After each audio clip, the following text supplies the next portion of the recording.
can you give me a quick summary of the step-by-step instructions for people who want to follow the Midas marketing strategies in their own businesses, that value architecture you talk about? Sure. It starts with doing an honest intellectual capital inventory, because this is all about leveraging know-how. We call intellectual capital know-how, and I think most people would call it the same.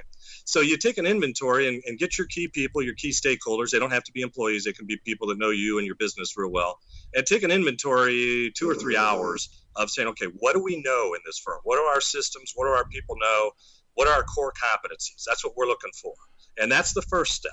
The second step is doing a wants, needs assessment of the marketplace. The markets that we're aimed at, niche or otherwise, but let's hope it's niches, what do they need out there? It doesn't matter if somebody's supplying it right now, but what do they really need? And a third column between wants and needs is compliance. Because the best place to ever go is where people don't have a choice, but they have to make a certain move, and we love compliance sort of niches. But in any event, so that takes another couple hours. And then what you really have is you have what's staring at you is what you know and what the market needs.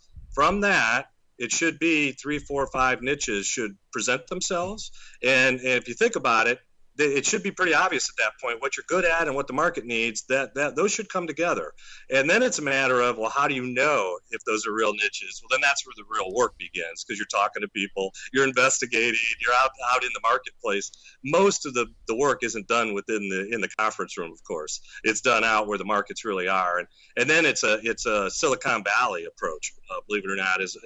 You test, fail, test, fail. You know, and most people give up about the third round. Well, we don't, because we know if you test and fail quickly and cheaply, well, then you can go 5 or 6 or 7 rounds, iterations of this test. Sooner or later, somebody eats the dog chow, meaning that somebody consumes your value proposition. Aha, that's the moment where you profile that somebody, could be a person, could be an institution, whatever it is, a company, and you say, are there 100 more like that person? Would they eat our dog chow? And as soon as you know the answer to that, that's when you attract the whole market niche to you. Not before then, but then it's time to pull the whole market, because there's no use pulling the whole market until you know somebody wants to eat the dog chow.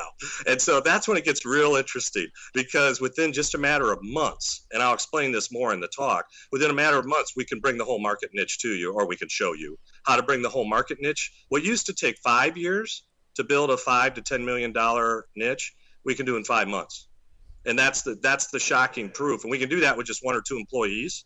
So think about what just changed. Instead of taking 20 years to build a $30 or $40 million sales business, now we can do that in 2 to 3 years with immense profitability and without, I hate to say it, for America's sake, without hundreds of employees. Can you tell me a little bit about Midas Institutes and the Midas Nation community that you've put together?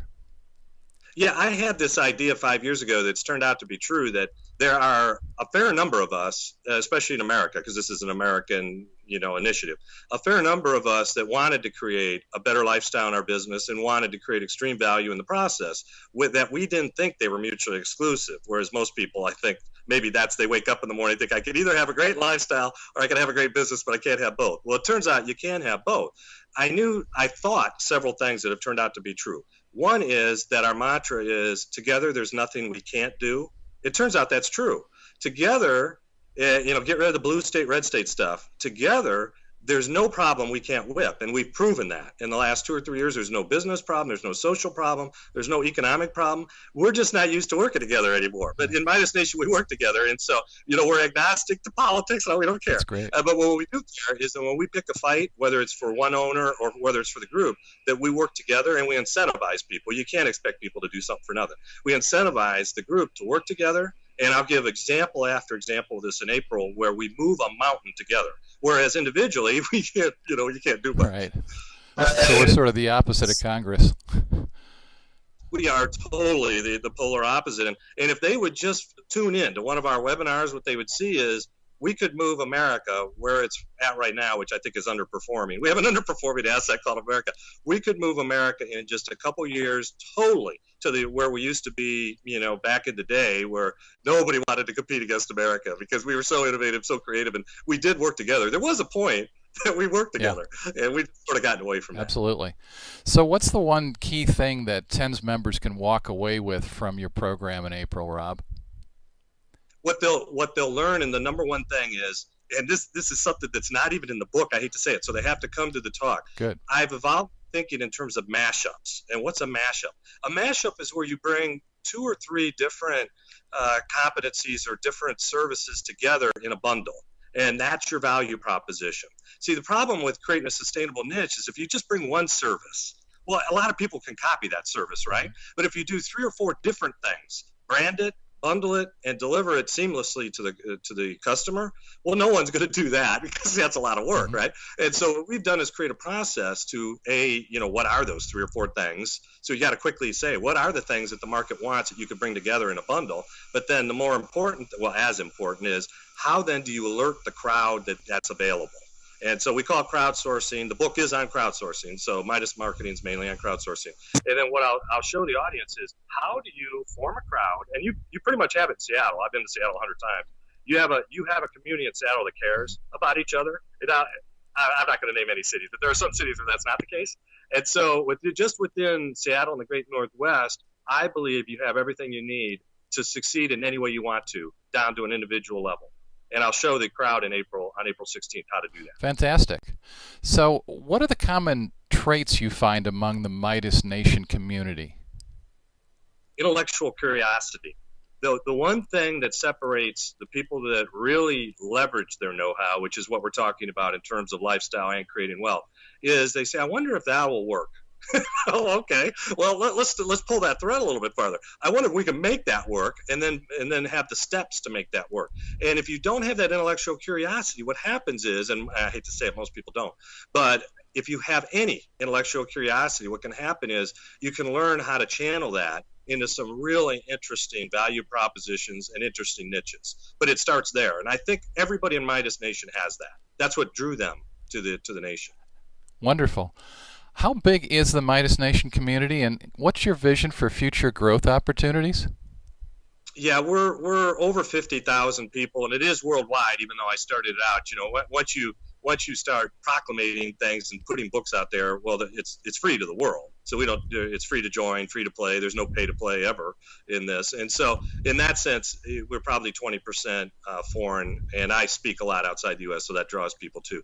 The vision is, and you're catching me in transition almost right where I sit, is we've been mentoring over 100 different companies around the country. It's certainly not a Carolinas initiative. It's a U.S. initiative. We're about to start buying companies. So in the next few months, we'll buy, and I don't mean Rob Slee buying companies. I mean, we'll buy companies as a community. We'll be the team members who are tasked with creating extreme value will own most of the company, and we'll apply all of our techniques and all of our business models and strategies and crowdsourcing to our companies. And I'm intending to buy several hundred companies. So this isn't one of these, I've already owned a bunch. Now it's time to ratchet it up. So I started Midas Nation with this in mind, that we would form the virtual variable capabilities. We're agnostic to geography. We're agnostic to industry. This works in all industries, all geographies. And then we'd go about buying cast-offs. I only buy cast-offs. So something somebody else doesn't want because they couldn't create value. That's the only thing I ever buy. And so we'll start buying cast-offs later this year. So it sounds like you're going through a big transition. We've caught you at a good time. Yeah, this is a time where I'm still enough where I can talk about it. I'm not going Warp 9 yet, but in the next 3 months or so, I'll be at Warp 9 and I'll curtail my speaking. Fabulous. Well, it's been wonderful talking with you, Rob. We look forward to having you in April. I'm sure the TENS members will get a great deal out of your discussion.